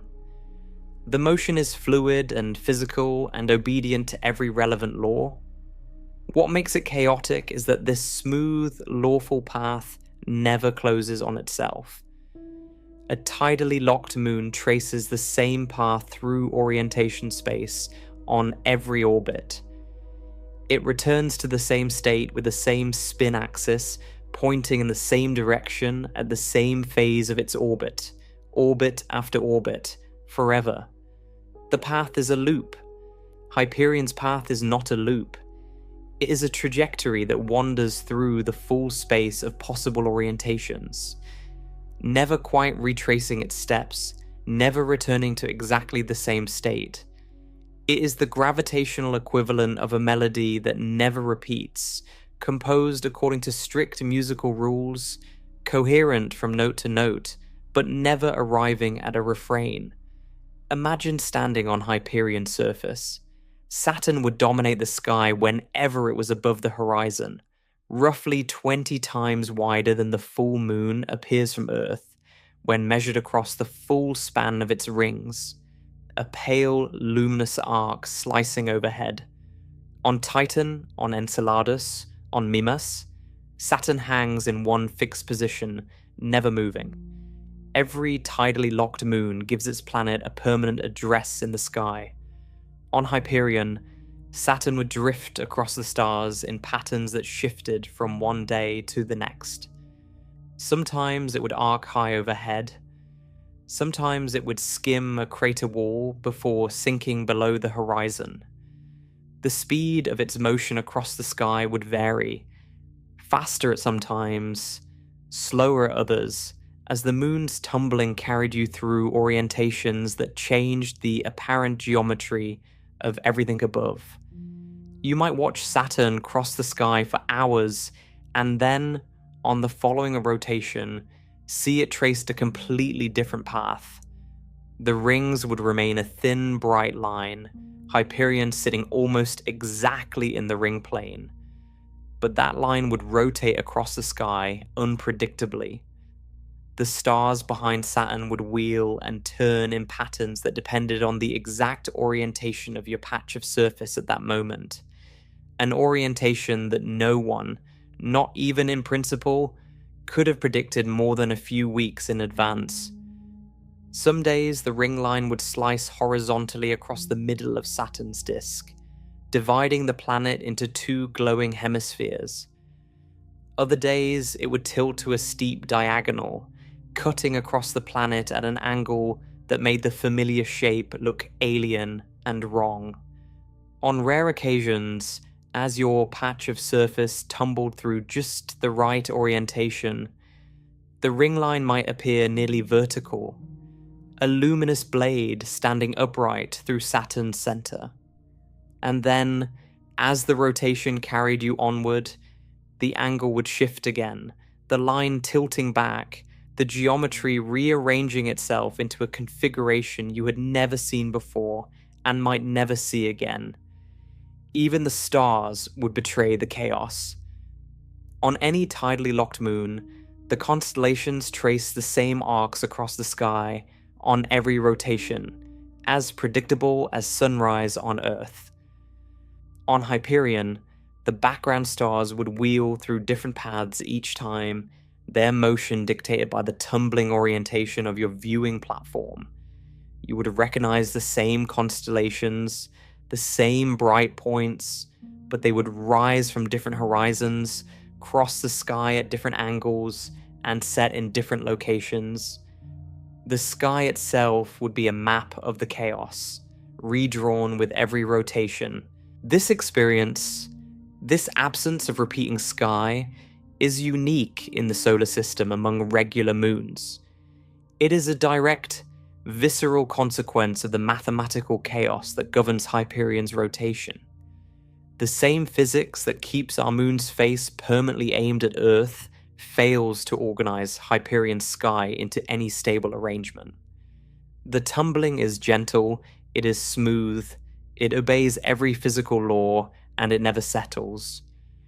Hyperion's distinction in the solar system is sometimes overstated. Popular accounts occasionally describe it as the only chaotically rotating body known. This is not accurate. As we've seen, Nix and Hydra also tumble unpredictably, their motion confirmed through Hubble Space Telescope observations and New Horizons flyby data. Several asteroids are suspected of experiencing chaotic spin-orbit coupling under certain conditions, and the theoretical framework Wisdom and his colleagues developed applies in principle to any body whose shape, asymmetry, and orbital eccentricity exceed certain thresholds. But Hyperion remains the most significant example. It is the only case where this behavior occurs in a regular satellite of a major planet, inside a system where every neighboring moon of comparable size has achieved stable tidal lock. The chaos is not happening in some remote corner of the outer solar system. It is happening inside Saturn's own family. Hyperion orbits Saturn, one of the most massive planets in the solar system, within a family of moons that includes some of the most comprehensively tidally locked bodies ever observed. It exists inside a system where every other regular moon of comparable size or larger has achieved the stable synchronous state that gravitational theory predicts. Hyperion sits among them like a single discordant note in an otherwise perfectly tuned chord. It is surrounded by order on every side, and it cannot participate. This context is what gives the story its deeper resonance. The solar system is, for the most part, an extraordinarily orderly place. The planets orbit the star on paths that have remained stable for billions of years. The moons orbit their planets with similar reliability. The spin states of those moons, with this one exception among regular satellites, have all converged to the same synchronous endpoint. The gravitational machinery of the cosmos grinds towards stability with a patience and persistence that spans geological eons. And in nearly every case, it succeeds. The disorder of the early solar system, the collisions and resonance crossings and orbital migrations that characterized its violent youth, has been smoothed away. What remains is calm, predictable, settled. Hyperion's existence within this calm system is a reminder that the calm is conditional. The stability depends on specific conditions being met. Round enough shape, circular enough orbit, no resonant forcing strong enough to maintain eccentricity. When those conditions are satisfied, the result is tidal locking. When they are not, the same gravitational forces that produce order elsewhere produce chaos here. The laws have not changed, the boundary conditions have. This is perhaps the most profound lesson that Hyperion teaches. Chaos in the mathematical sense is not a pathology. It is a natural and inevitable feature of non-linear dynamical systems, the class to which virtually all real physical systems belong. The equations that govern gravitating bodies, fluid flow, population dynamics, and chemical reactions all contain the possibility of chaotic behavior. Whether that possibility is realized depends on the parameters. Push them one way and the system settles into orderly patterns. Push them the other way and a prediction breaks down. The motion forever lawful and forever surprising. The French mathematician Henri Poincaré, whose name is pronounced roughly as Henri Poincaré, recognized this possibility as early as the 1890s, when he proved that the gravitational interaction of just three bodies, the simplest possible system beyond a pair, could produce motion of arbitrarily complex and essentially unpredictable character. The so-called three-body problem, which Poincaré showed could not in general be solved with closed-form mathematical expressions, was the first rigorous demonstration that determinism and predictability are not the same thing. A system can be completely deterministic, every future state uniquely fixed by the present state and the laws of motion, and yet completely unpredictable in practice because the information required to specify the present state with sufficient accuracy is infinite. Hyperion is a physical embodiment of Poincaré's insight, and the connection is not metaphorical. It is direct. Hyperion's tumbling is governed by the gravitational interaction of three bodies: Saturn, Titan, and Hyperion itself. Saturn provides the tidal torque. Titan provides the resonant forcing that maintains the eccentric orbit. Hyperion responds to both simultaneously, and the response is the chaotic rotation we observe. This is precisely the kind of system Poincaré studied. Three masses, three gravitational influences, and a resulting motion that cannot be expressed as a simple, repeating formula, no matter how precisely the equations are written. What Poincaré proved on paper in the 1890s, Hyperion demonstrates in physical reality every 21 days. A moon that has been solving the three-body problem with its own tumbling body for billions of years, arriving at the same answer Poincaré did. The problem has no closed solution. The motion never repeats. And the proof is not in a journal. It is orbiting Saturn right now. The laws of gravity apply to Hyperion with the same rigor they apply to Earth's moon. The outcomes could not be more different. Our moon turns the same face toward Earth with a fidelity that has persisted for longer than complex life has existed on this planet. Hyperion turns a different face towards Saturn every time you look. Both outcomes are equally physical, equally lawful, equally natural. The difference is not in the physics. It is in the geometry, the mass distribution, the orbital shape, the gravitational neighborhood. Change those parameters, and order gives way to chaos, not as a failure, as a consequence. There is something deeply unsettling about this. We are accustomed to thinking of the solar system as a clockwork, a metaphor embedded in scientific thought since Newton and Laplace, deterministic, predictable, orderly in every detail. Moons orbit planets, planets orbit stars.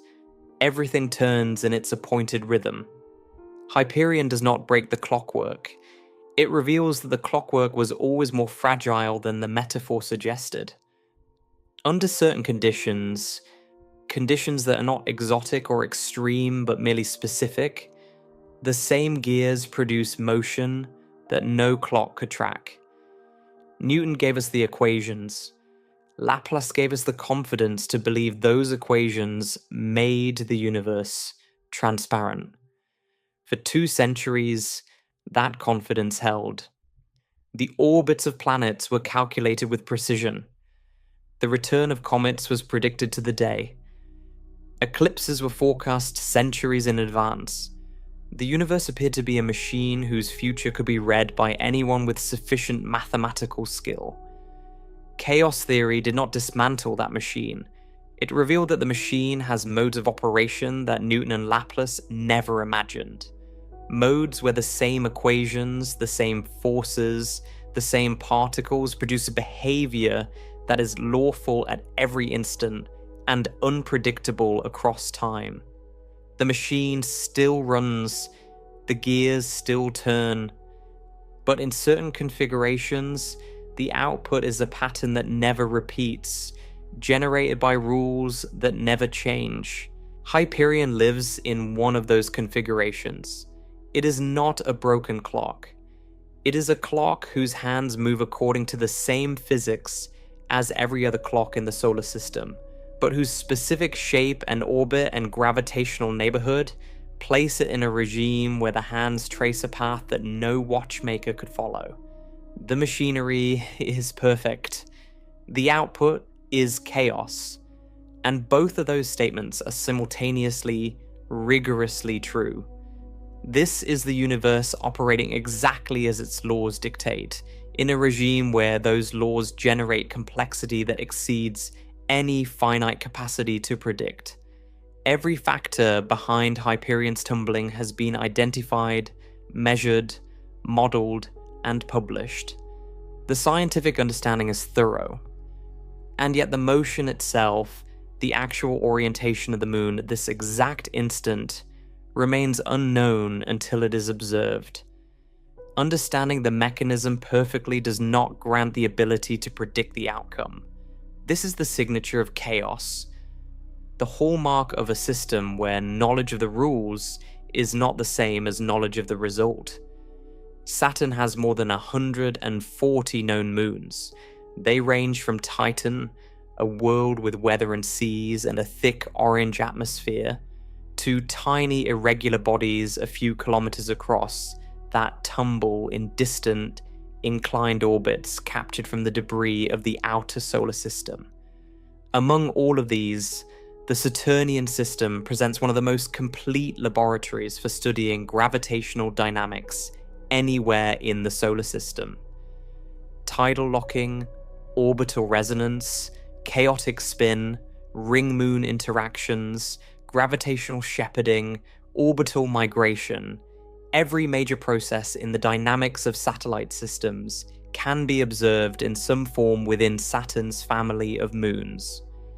And within that laboratory, Hyperion occupies a position that is both marginal and essential. Marginal because it is a small, oddly shaped body that contributes nothing significant to the mass budget of the system and would barely be noticed if it disappeared. Essential because it is the one object that demonstrates what happens when the conditions for gravitational order fail. Every other regular moon in the system tells the same story. Gravity wins, the moon locks, the spin stabilizes, the system settles. Hyperion tells the opposite story, and it tells it not because the physics differs, but because the parameters fall on the other side of a boundary that separates two fundamentally different dynamical regimes. The boundary itself is sharp. The transition from stable rotation to chaos does not happen gradually as you increase a moon's elongation or its orbital eccentricity. It happens abruptly at a threshold predicted by the mathematics of resonance overlap. Below the threshold, the spin-orbit resonances are separated by smooth, regular regions in the dynamical map, and the moon can settle into one of them. Above the threshold, the resonances overlap. The smooth regions are destroyed, and the map becomes a single connected chaotic zone through which the spin wanders without confinement. Hyperion sits above that threshold, not far above, not dramatically beyond it, just enough that the regular regions are gone and the chaos fills the available space. A small change in shape, a modest reduction in eccentricity, and the threshold might shift enough to allow a stable island to re-emerge. But those changes have not occurred, and Titan's resonant forcing ensures the eccentricity will not diminish, and the shape will not become rounder because there is no process that could make it so, without destroying the moon entirely. So Hyperion tumbles. It has tumbled since its current dynamical state was established, probably since the aftermath of whatever catastrophic collision created it from a larger parent body. It will tumble for as long as it continues to orbit Saturn in its current resonant relationship with Titan, which means it will tumble for as long as both moons exist. There is no mechanism within the known physics of the system that could bring Hyperion's rotation to order. No slow process of tidal braking will deliver it to synchronous lock, because synchronous lock is attitude unstable for a body of this shape. No gradual circularization of the orbit will calm the torque variations, because Titan's resonance prevents circularization. No internal evolution of the moon's structure will round it into a shape that responds gently to tidal forces, because Hyperion's gravity is far too weak to reshape itself. The only event that could end the chaos is the same kind of event that started it. A collision violent enough to shatter the body or reshape it into something closer to a sphere. The same category of catastrophic impact that created Hyperion from a larger parent moon is the only force that could release it from the trap it was born into. The tumbling is permanent. Not permanent on a human timescale, permanent on a geological timescale, permanent on the timescale of the solar system itself. Hyperion will be tumbling when the last of Earth's oceans has evaporated. It will be tumbling when the star at the center of the system swells and reddens and begins the long process of consuming its inner planets. It will be tumbling for as long as there is a Saturn to orbit, and a Titan to keep its orbit eccentric, and a gravitational field to twist its misshapen body in directions that never repeat. And in that permanence, there is something that reaches past the physics and into the way we understand our place in a universe of moving things. We live in a world where the moon rises and sets with a regularity that human beings use to set their calendars by. We live in a system where the planets trace paths across the sky that ancient civilizations could predict centuries in advance. The orderliness of celestial motion was, for most of human history, the single most compelling argument for the existence of an underlying rational structure to reality. The heavens moved in circles. The circles could be calculated. The calculations held. This was the foundation of astronomy, and before that, the foundation of the belief that the universe was comprehensible at all. Hyperion does not undermine their belief. The universe remains comprehensible. The laws are known. The equations are written.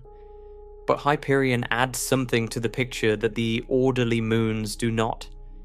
It adds the knowledge that comprehensibility and predictability are not the same thing. You can understand a system completely, know every force, every mass, every distance, every equation of motion, and still be unable to say what it will do next. You can hold every law of physics in your hand and still lose track of a single tumbling moon. This is not a limitation of science. It is a discovery of science.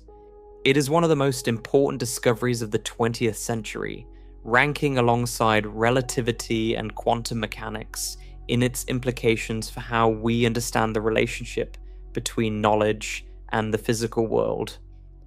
And Hyperion, a small, porous, irregularly shaped moon orbiting the sixth planet from a medium-sized star in an unremarkable arm of an ordinary galaxy, is one of the clearest demonstrations of that discovery anywhere in nature. Right now, as you hear these words, Hyperion is completing another circuit of Saturn. It is somewhere along its eccentric path, swinging closer or drifting farther, feeling the pulse of the planet's gravity strengthen and weaken with every passing week. Titan is somewhere ahead or behind, pulling at Hyperion's orbit, maintaining the eccentricity that keeps the torques unsteady. And Hyperion itself is tumbling. Its long axis is pointing in a direction that no one predicted. Its short axis has rotated to an angle that no model specified in advance. The cratered, sponge-like surface is presenting a face to Saturn that it may never present again in exactly the same way. It is not broken. It is not defying physics. It is not mysterious in any way that science cannot explain. Every force acting on it is catalogued. Every mechanism driving its tumble has been published in peer-reviewed journals. The mathematics describing its dynamics has been refined over 4 decades by some of the finest minds in celestial mechanics. And still, at this moment, no one on Earth knows which way it is pointing. There is a moon around Saturn that has orbited its planet for longer than complex life has existed on ours. The forces that tamed Titan and Mimas and Enceladus and every other regular satellite in that vast system have been working on Hyperion for the same billions of years. They were not enough. The shape was too irregular. The orbit was too eccentric. The resonance with Titan was too persistent. And the result is a moon that orbits a gas giant in one of the most gravitationally ordered systems in the solar neighborhood, surrounded by dozens of moons that spin in perfect synchrony with their orbits, and it alone tumbles without pattern, without repetition, without rest. Not because gravity failed, because gravity, applied to this particular body in this particular orbit under the influence of this particular neighbor, produces not the calm rhythm of tidal lock, but the endless, lawful, irreducible unpredictability of chaos. Hyperion will never stop tumbling. It will never find its rhythm. It will never show the same face to Saturn twice. It will orbit in permanent gravitational disorder for as long as Saturn has moons, a small, strange, hollow world turning endlessly through the dark, obeying every law of physics and answering to none of our expectations about how a moon is supposed to behave. The silence around Saturn is vast. The rings catch the faint light of a distant star and return it as a pale glow. Dozens of moons trace their patient circles, locked and settled, each one a clock face showing the same hour for eternity. And among them, one moon tumbles. It always has. It always will.